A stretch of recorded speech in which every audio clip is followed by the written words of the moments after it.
Um, Welcome to Building Better by WCB Building Renewal. I'm Stephen Bailey. Today I'm joined by Ricardo, and I'm gonna want to pronounce this right. Is it Ricardo Mercado? You got it. It even Um, rhymes and everything. so he's capital projects leader with over 2 decades of experience in delivering complex residential and mixed-use developments across Western Canada. Ricardo, say hello. Hi, hello everyone.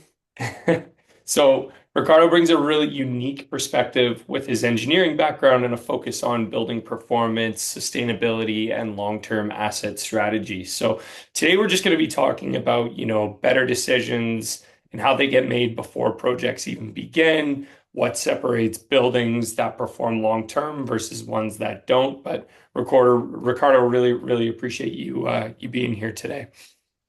Thank you for inviting me. So, a little bit of a warm up for you. And I mean, this is pretty broad, but just to kind of get a bit of background. So, how did you first get into the world of engineering and capital projects?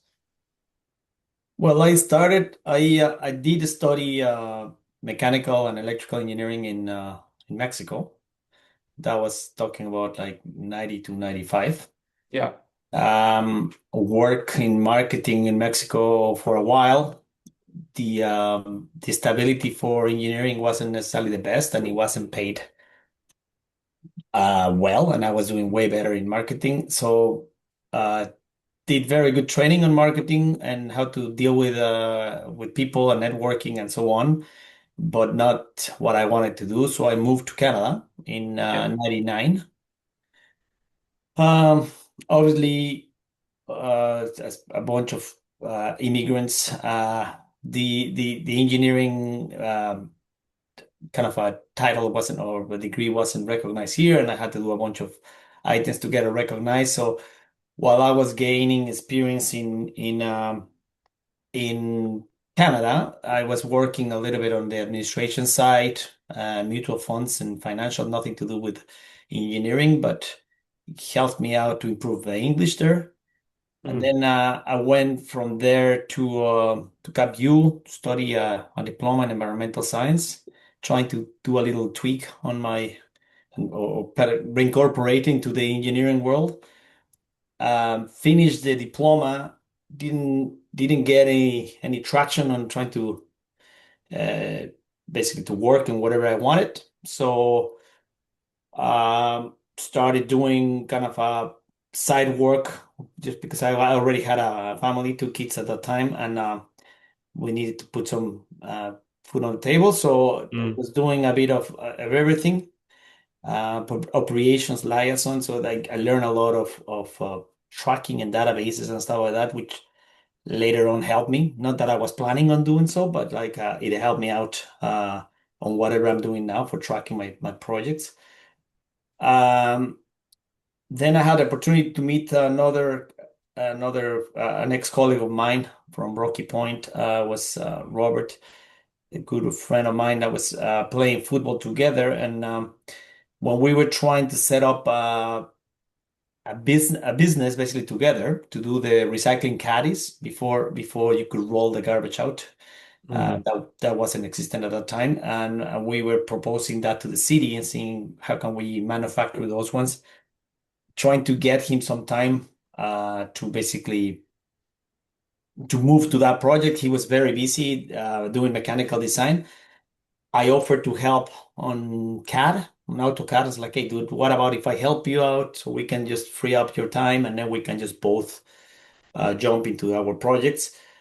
And I ended being pulled into the system. Like whoever was giving him basically the projects offered us to open an office in Langley. So the Rocky Mm. Point Engineering in Langley was opened by him, by myself and Cam, another guy that's no longer with them. But we started doing mostly school renovations.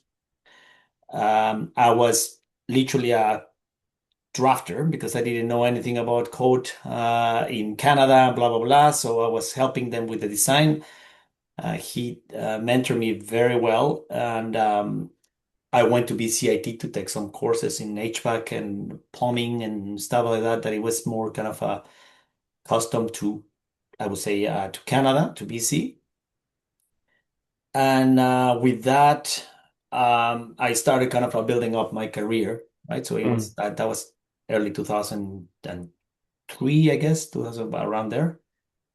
The distance between North Vancouver and Langley was hectic at the time, so and it still is. it still So is, yeah. then, yeah, the gas prices did a big skip, similar to what we are having now. And I got an offer, basically paying me significantly more when I was earning, and it was in Mm, downtown with parking included and everything. So it was a no-brainer. Unfortunately, I have to leave Rocky Point after a solid year and a bit that I was with them, mhm, and started working with a company, well, ABC Boom. It was Alexander Boom and Associates, and then um, I stated it was a very small company. It was pretty much one engineer with pretty much I was the designer and drafter. mhm, Then I got offered another position. Pretty much a year after that, a headhunter contacted me to join Cobalt. It's now in trouble or something like that. I don't know. It changed the name several mm, times. I worked with them for 4.5 years, and then moved to Smith and Anderson. Worked for them for another 10 years almost. Um, and I mean, I don't know, I'm digressing or not, but that's basically how I got into the building, into the mhm, consulting side. From there, I jumped to construction. So I hit my max because if I didn't have the pinch, it was harder to become a partner or kind of an associate or whatever. So yeah, yeah. decided to jump on a parallel side to the construction side, to the dark side, as something they call it. And I worked with Ellis on in pre-construction for a bit, earning significantly more to whatever I was doing in the consulting side. And then from there, basically moved to pinching. Like it didn't Mhm, get along with the boss at the time, so and didn't end well my relationship there. I was happy with what I was doing, but not with who I was doing with. So mhm, I was dealing with. So we ended moving to Pinchin. My background again, indoor air quality assistant, helped me to move to that area. And in Pinchin, I worked for a little bit less than 2 years, and then I got offered in Quadreal. They were looking for a capital manager. Considering that the background that I had, I think it was a good fit. And so far, I've been there for almost 4 years. That's yeah. that's kind of it on my In background.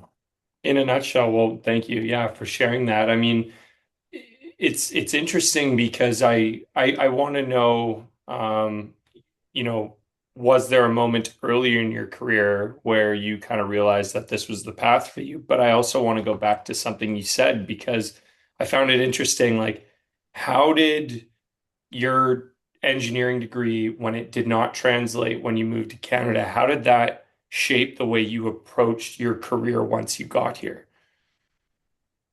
Well,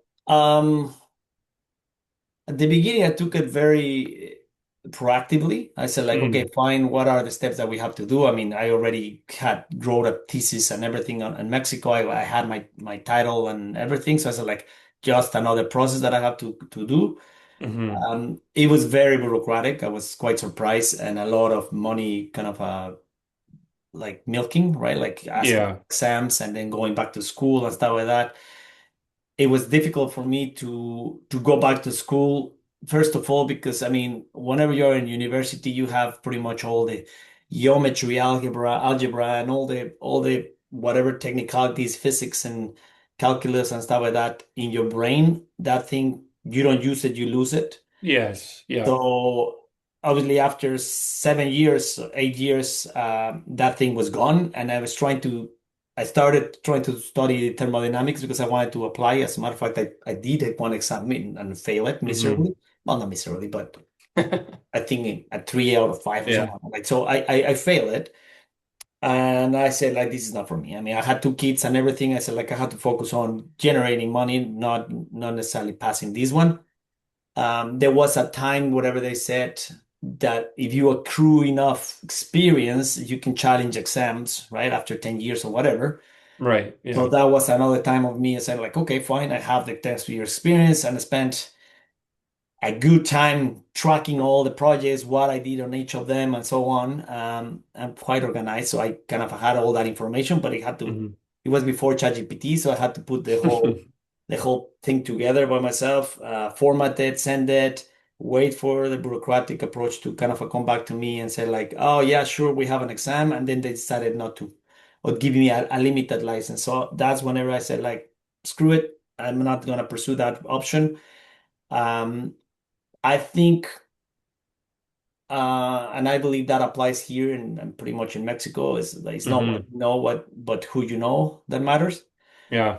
And that helped me a lot, pretty much. So yes, definitely you need to have the background and the right attitude to move forward. But what it helped me a lot, it was more the people that I knew in the business and the industry, and just hearing, hey, so such and such is looking for someone and so on. And that's kind of I am where I am, right? Yeah. Well, so kind of two-part question because I find this really interesting. The first part, do you think the industry does a good job of recognizing international experience, or is there still a gap? And then the second part of that question is looking back, do you think that it actually gave you an advantage long term? Well, I would say that Canada has the most educated taxi drivers in the world. Yeah, So that would that's answer the true. first question. I don't think so. They're doing the best. Mm, Definitely asking you for the best. So whenever they ask for your credentials and everything, they're definitely looking for uh, like very, very educated people, and you have to have almost two languages, and you have to have, marks and masters and doctorates and so on. But at the end of the day, depending on where you're coming from, they are not necessarily recognizing all that, right? hmm What it hmm was quite frustrating is knowing that the university I studied in Universidad Iberoamericana, it was kind of hearing that actually they use it, Canadian university use it to actually do an interchange studying with Canadians, but they cannot recognize the education level that you get there. It was Yeah. very frustrating, right? So like, well, how come you send your engineers from here, right? I mean, I guess you bet, you gauge how well the education level is in that university in order to say like, yeah, okay, from UBC, hmm I go to that one, or from another university from here. But at the end of the day, they don't recognize it that you finished the university there, right? So for me, hmm that was very frustrating, but it is what it is. I mean, I'm happy that at least in Quadreal they recognize that it's not necessarily the title that matters, and it's just whatever you can do with the experience that you have, right? So. Yeah. Yeah. Well, and okay, yeah, that's a good point. And I want to talk about sort of that engineering tr and real estate translation. So we work with a number of engineers, and you started from a mechanical engineering background and now lead capital projects more at a strategic level. So what's something engineers see in buildings that owners or operators almost always miss? Ah, well, that's a tricky question. Well, I guess having, and I'm not sure if I'm going to be answering this one right, but That's having okay. Yeah. having a background, an engineering background, it will allow you to understand certain things that not necessarily developers understand, right? Like not Hmm. always. I'm not saying uh, that is always the case, but I don't know, like expectancies on equipment, or maintenance guidance, or certain things that you could actually understand why you're asking for certain things during the work of a progress, as simple as as-builts, for example, or operation Hmm. manuals, and um, or I don't know, in new developments, the tenant outline drawings, stuff like that. Hmm. Stuff that I was surprised that Quadro, for example, was they do have a very strong lease agreement for commercial spaces, but those type of things. are not necessarily as structured as you could see it as a with your Hmm. previous experience on your background and saying, oh, well, this would assist a lot to Hmm. minimize issues and to review the tenant design drawings and so on, right? So I'm not sure if I'm digressing, like, or if I'm answering your question properly, but that's No, you are, and that actually brings me to my next question as well. And you talked about like drawings and sort of there's design intent and then there's reality, right? So you've spent years delivering projects, and I'd imagine you've seen a gap between how buildings are designed and then how they actually perform. So where do you see the biggest disconnect between design intent and real world operations?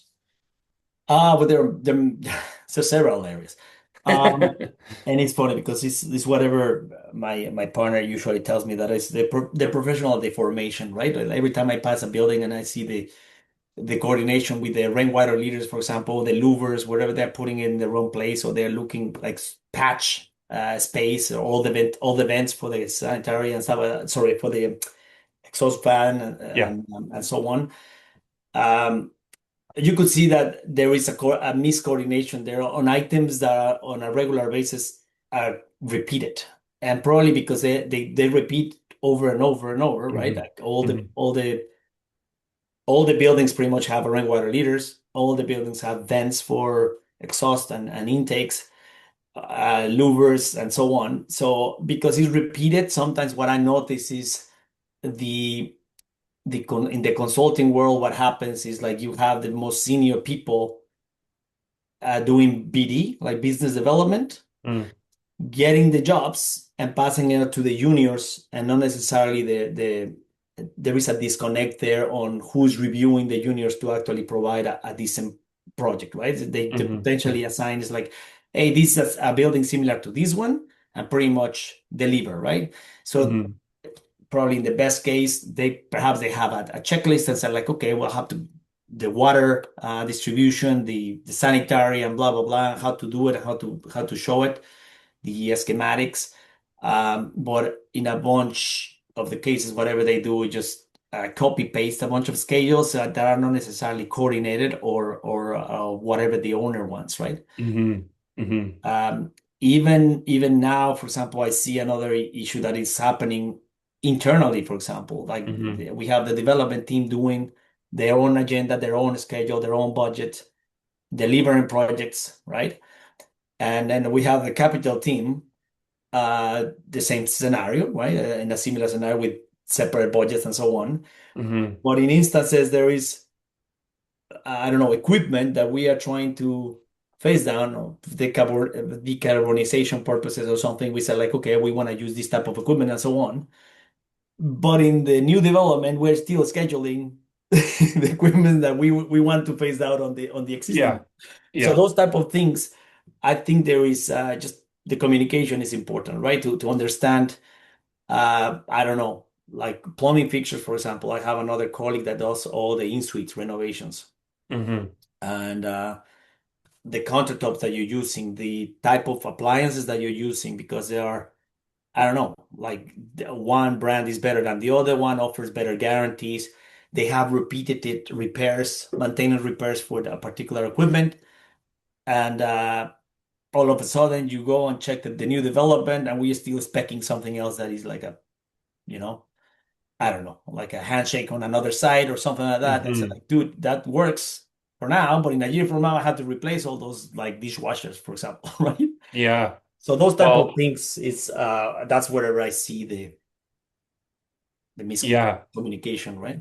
Yeah, exactly. And so that brings me because I did want to ask you about sustainability because you've got a background with LEED.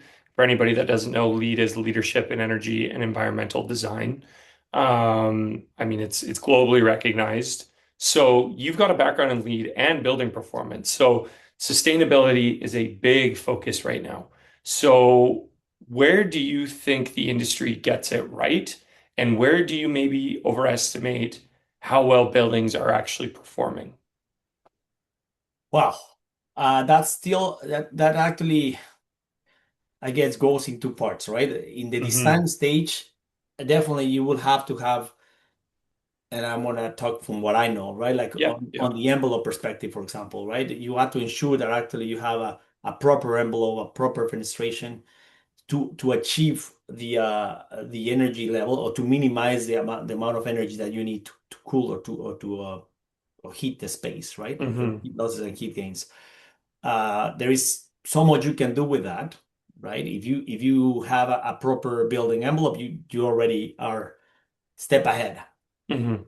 Sometimes I don't know, whatever you specify in terms of a Rolls Royce of building envelope, it gets caught in the first budget savings and it's like, no, forget it. We'll have to just start reducing, and then a bunch of the stuff goes out. Hmm. But that's an area that unfortunately suffers. The market suffers like that.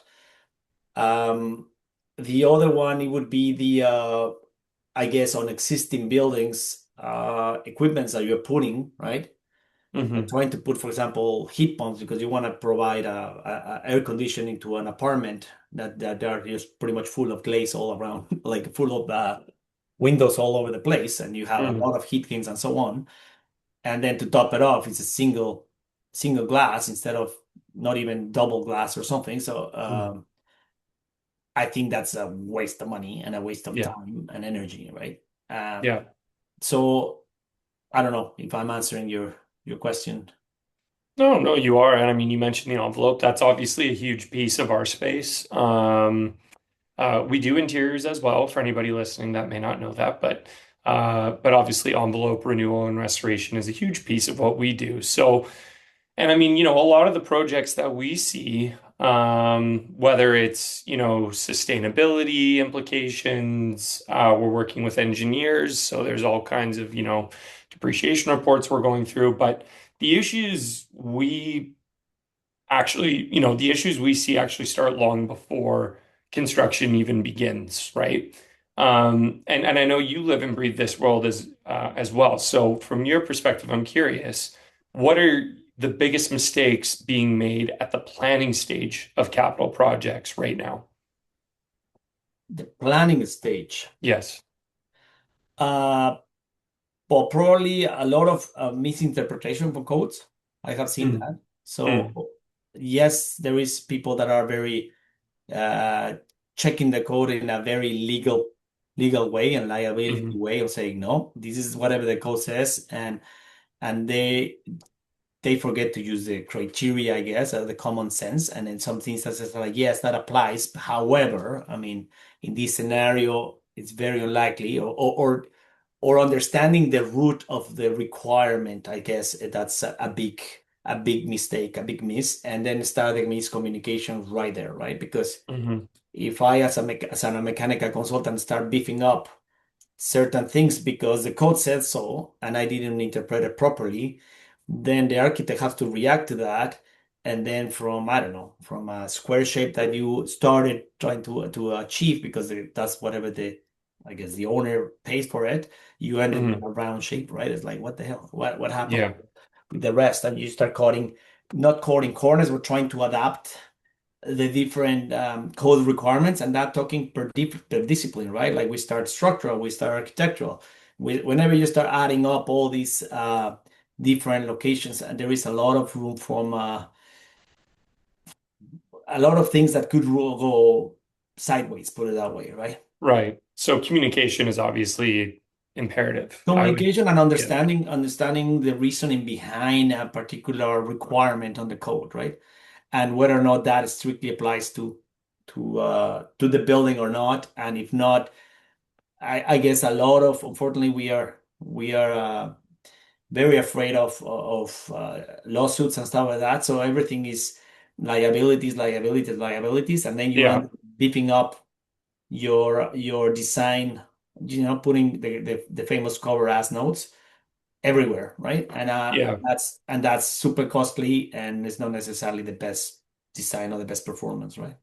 Yeah, yeah, absolutely. So communication code, fear of liability, totally understand. So when that breaks down, when communication around code or requirements isn't clear, what does that actually look like on a project? How's that looks on a project? As Yeah, like do you have a recent example or potentially a project that recently happened? I mean, I know you mentioned fear of just like lawsuits and liability, but do you find that sometimes lead to overcorrection or maybe overly conservative decisions?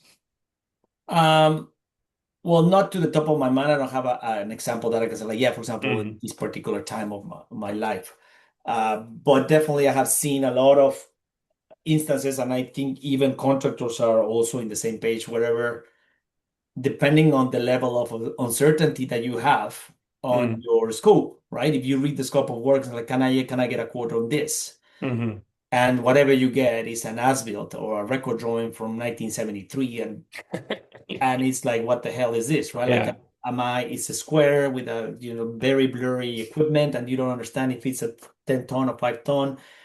If you don't dare to say, like, I need a site visit to verify that actually this Mm, equipment is still in place and that this is the right scenario, you start already wrong, right? You start mm, kind of mm, assuming stuff that is perhaps it was removed in 1983, and you start assuming that that's still there. So, and from there, there is a bunch of, I guess, if you don't understand properly the scope and everything, a bunch of missing items and then contingency, right? It's like, well, put a factor of 20, 50% because I don't know if this is going to happen or not. And I still need to show that we are profitable, right?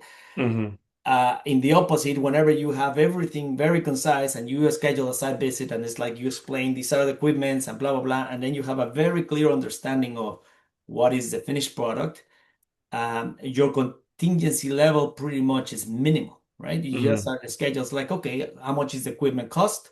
How much my labor? I'm spending, like, I'm gonna be X amount of hours, right? My profit, boom, and this is my quote, right? hmm So that's I think in a nutshell, whatever one item, that one idea that came to me as an example, right? So Yeah, yeah, no, it's a good example. We because we do quite a lot of lunch and learns, I would say, and so I'm pretty fortunate to spend quite a bit of time with, building owners, property managers, and I'm always interested to kind of hear the feedback from them because on a project, I would say that the number one thing where things start to go sideways is from not just a communication piece, but also an expectation piece. And and sometimes it's a difference. Like is sometimes it's a communication gap, and sometimes it's a knowledge gap, right? But from your perspective, and for all the property managers or owners listening, do you have any advice on what they should potentially be doing differently upfront to avoid these kinds of things? hmm. Um, well, I would say that there are several factors, right? Like, obviously, the way you manage your assets are heavily dependent on how you structure your budgeting, and that budgeting has to be reliable, not kind of reliable with background, right? Mm, So I don't know, building envelope, a building assessment, for example, or MEPs or life safety items, like all that will help you understand where are you at when you're building, mm, and perhaps structure, not just put the money basically, oh, we have available another 20,000, what are we gonna do it, but have a proper 5 to 10 year plan, whatever you want to have it. mm, And if the, I don't know, example, building assessment says that, well, this equipment, right, the life expectancy of this equipment, I don't know, is 25 years or 20 years, you are in the 18th, well, it's easy to say, like, okay, well, technically, within the next 5 years, we have to replace it. So how mm, much it would cost replacing it, and depending where you put it on your 5 year plan, you can just add a little factor of inflation and cost of equipment and so on. mm, And I guess that to start, right? You have to be organized in terms of how you're going to be structuring your budgeting purposes, who's going to be mm, deciding on what goes first, right? What mm. is good, better, best kind of a Yep. decision, right? Yeah. Yeah. Um, And I don't know, I don't want to like put it too much, but obviously you have to put or allow for some contingencies as well, right? Mm, Depending on what type mm, of items you have building permits, you have weather, you have water restrictions and stuff like that that may delay your jobs. Unforeseen situations, right? Like all of a sudden you open the wall and it's like, oh God, I mean, I quote you assuming that this is whatever you were going to have behind and you have some mm. other things, right? So those type of things are I guess always helpful, right? Yeah. And I don't know if, oh, yeah. sorry, go ahead. No, I don't know if I'm answering the question or you. No, you are. No, you for sure. And something you actually said, it was you got to know your assets really well. I think you said you got to know your billings really well. You would think that would be table stakes. I have found out that it is not always the case, but and I mean, you've been in this space for over 20 years, right? So you've seen buildings over time. From your perspective, what separates assets that perform well 10 or 15 years down the line versus ones that you start to see slowly fall behind? Well, the way you make your decisions, right, and the way you track the changes. Um, I think whenever even from the time that you actually close a project, right? Closing a project is not just basically like, okay, that's done and that's it. I mean, having a proper set of as-builts, having a proper maintenance and operations manual with the proper with including the shop drawings and so on to Mhm. understand what paints are you gonna be using.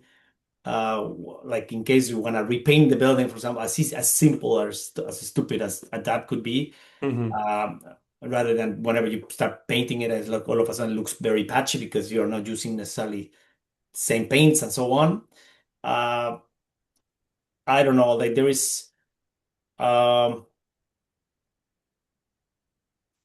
yeah, I mean, the way you close the building or close a project, it will allow you to track properly, right? Mhm. When are you changing? What did you change? When is due to change again, right? And be able to I don't know, 5, 10 years down the road, whenever someone else goes back again, it can track easily. And right now, I think we have systems that can allow you to do that. So to track easily is like, hey, wait a minute, we changed the boiler again, and like, didn't we change it like 2 years ago? Like, you know what I mean? It's like- Yeah, yeah. so those type of things, if you have the records in place and you have someone that has, that do the due diligence to start checking what have we done, can we claim it under guarantees? That would assist rather than just making the Mm. things on the go, right? Being reactive, right? Yeah. Other items Mhm. that can help is I don't know, not necessarily going for the lowest bid, for example. Mm. So going for more uh prepared, or if you know that a contractor is always reliable and so on, but it's not necessarily the lowest bid, right? You Mhm. always Mhm. build up the confidence on your, I guess, as an owner, I'm not an owner, but like as a owner representative, Mhm. that builds up confidence, right? And I can say like, well, yes, probably this one is, I don't know, 10%, 20% cheaper. But first of all, it's probably lowballing the thing and it's gonna load me with a bunch of change orders. Mhm. Or I know this guy, he pretty much covered the whole thing and it's a little bit higher. And then you provide your recommendations to the team, right? So like, well, Mhm. yes, I'm not going to go for the lowest bid because of these reasons, right? So those type of things also help you the to do better decisions and cover your asset better, right? Yeah, so as part of one of our lunch and learns that we do, we talk about contractor selection, best practices, and within that is when you're tendering a project and you receive quotes or bids, you always want to aim to probably get about 3 to 5, I would say. Depends on obviously the size and the breadth of the project. That's not always the case, but if it's a decent sized project and you have, let's say, 4 bids in front of you, we caution it as a red flag if there is one that is substantially lower that is concerning because it's probably either they're not fully grasping exactly what the scope of work is that they need to perform on. That's one. Two, they do know, and what they're doing is they're just trying to get you on the hook with that contract. And then prepare for change orders and prepare for scope creep to start to happen afterwards, right? But we do say, if you have, let's say, four, look at where your lowest and your highest is, and then the other two. In between those two is probably about the average cost of your project. So Yeah, that's another way that I actually heard it years ago. The average, right? To take the average of whoever is closest to the average, that's the one that you have to choose rather than taking the lowest. yeah. Um, but also be prepared in terms of saying, I mean, I did have an instance actually that awarded the contract to a particular contractor before even I literally gave the purchase order, and before even starting on the first meeting, kind of they were already asking for a change order, and I said, screw it.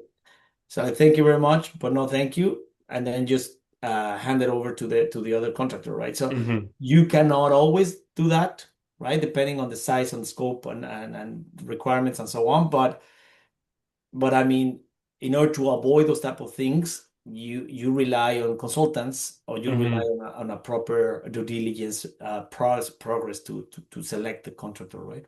Yeah. Yeah, absolutely. Well, Ricardo, this has been great. I feel like that, we're nearly at 40 minutes here, which went by extremely fast. I feel like we could probably go on for another hour on this, and we No won't. big deal. I want to be respectful of your time. Maybe that just means we'll have to have you on at a later date again, and we'll do sort of like a part two. But just to wrap things up, and one final question for you. I mean, after everything that you've seen in your career from engineering through leading capital projects, what's one thing you wish owners or property managers understood before making their next major building decision? Well, again, if you set up a proper budget, 5-year plan, and not just deferred maintenance just because of the sake of it, if you understand the experts and trust on the experts that give you the building assessments and so on, uh, and monitor those dates, I guess you're gonna get less surprises, right? You're gonna be your decisions are gonna be made a little bit more proactive rather than reactive, and uh, and that's I guess it's to my perspective, it's a better long-term decision, right? Or Hmm. way to deal with the situation. Yeah, that's a great way to put it. Well, hey, really appreciate your perspective. Anything on your end just before we wrap up? No, thank you very much for the opportunity. I hope I didn't mess up too much on your presentation and you No, got you whatever you did. wanted.